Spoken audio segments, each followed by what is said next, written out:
before we start the reassembly of the drywall window, we want to make sure we note that we do protect the sill of the window when you're pulling that drywall in. We typically want to put some plywood down there at the bottom, or some type of protectant, just so we don't ruin the sill of the window. Alright, so we're going to go ahead and start by putting the meeting rail back into position here. And it goes right back in the same way we took it out. So bear with me just a moment here.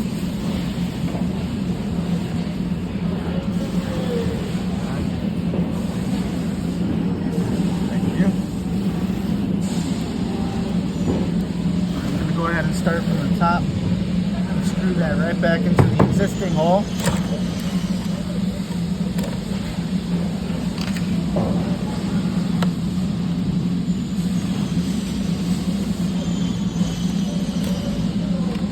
Taking it apart was easier.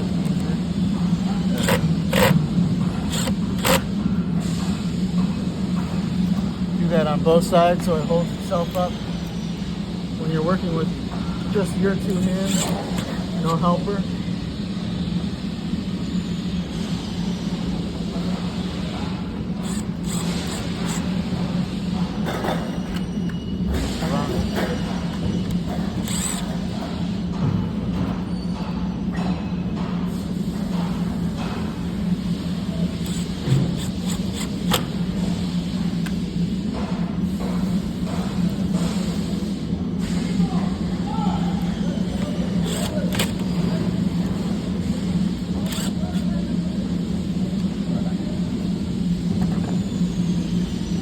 Now, before you continue, you're going to want to put the glass back in.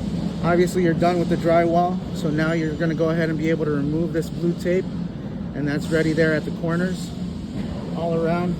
Once you remove that, you can put your glass back in here, and we're going to pretend that we did that.